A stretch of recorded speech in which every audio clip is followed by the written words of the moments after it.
कोण कोण आहे भाऊ दादा? देऊ का फॅमिली त्याचे फोटो आहेत ना, फोटो पण दे ना.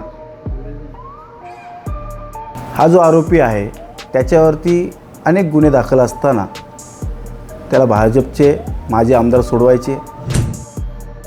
हां.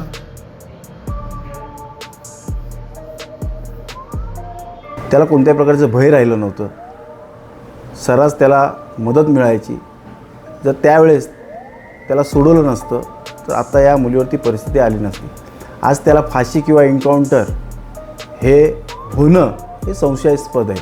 जोपर्यंत त्याला फाशी किंवा एन्काउंटर होत नाही तोपर्यंत आम्ही शांत बसणार नाही. कल्याणपूर्वीची जनता शांत बसणार नाही. येणाऱ्या काळामध्ये अतिशय उग्र आंदोलन होतील. हा जो आरोपी आहे त्याच्यावरती अनेक गुन्हे दाखल असताना त्याला भाजपचे माजी आमदार सोडवायचे. त्याला कोणत्याही प्रकारचं भय राहिलं नव्हतं. सर्रास त्याला मदत मिळायची. जर त्यावेळेस त्याला सोडवलं नसतं तर आता या मुलीवरती परिस्थिती आली नसती. आज त्याला फाशी किंवा एन्काउंटर हे होणं हे संशयास्पद आहे. जोपर्यंत त्याला फाशी किंवा एन्काउंटर होत नाही तोपर्यंत आम्ही शांत बसणार नाही. कल्याणपूर्वीची जनता शांत बसणार नाही. येणाऱ्या काळामध्ये अतिशय उग्र आंदोलन होतील.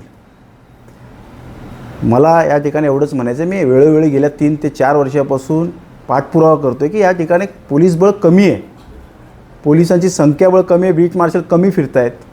कल्याण पश्चिमेला 3 पोलीस स्टेशन, महात्मा फुले, खडकपाडा, बाजारपेठ या ठिकाणी तेवढेच मोठ्या प्रमाणात लोकसंख्या असताना देखील एकच इन्चार्ज आहे. या ठिकाणी पोलीस बळ वाढवायला पाहिजे होती. आत्तासुद्धा वेळ गेली नाही, इथे पोलीस बळ वाढवलं पाहिजे. माझ्यावरती भर पोलीस स्टेशनमध्ये गोळीबार झाला, ते अजूनही आरोपी फरार आहेत. याला कोण देतो आहे? यांना आसरा कोण देतो आहे? भाजपाने या ठिकाणी गुंडशाही वाढवण्याचं काम केलं आहे, माझा असा आरोप आहे. कशावरनं तुम्ही? आपल्याला मी पुरावे देतो आहे, ते पुरावे आपण जनतेसमोर दाखवा. जो आरोपी या गुन्ह्यामध्ये आहे तो भाजपचे त्यांचं पूर्ण कुटुंब काम करत होतं. या इलेक्शनपासून पहिल्यापासून ते भाजपाच्यामध्ये सक्रिय आहेत. तर अशा व्यक्तीला भाजपने जर मुख्यमंत्र्यांनी जर आज पाऊल उचललं नाही तर येणाऱ्या काळामध्ये आम्ही उग्र आंदोलनं करू. जोपर्यंत त्याला फाशी किंवा एन्काउंटर होत नाही तोपर्यंत कल्याणपूरची जनता शांत बसणार नाही. हां.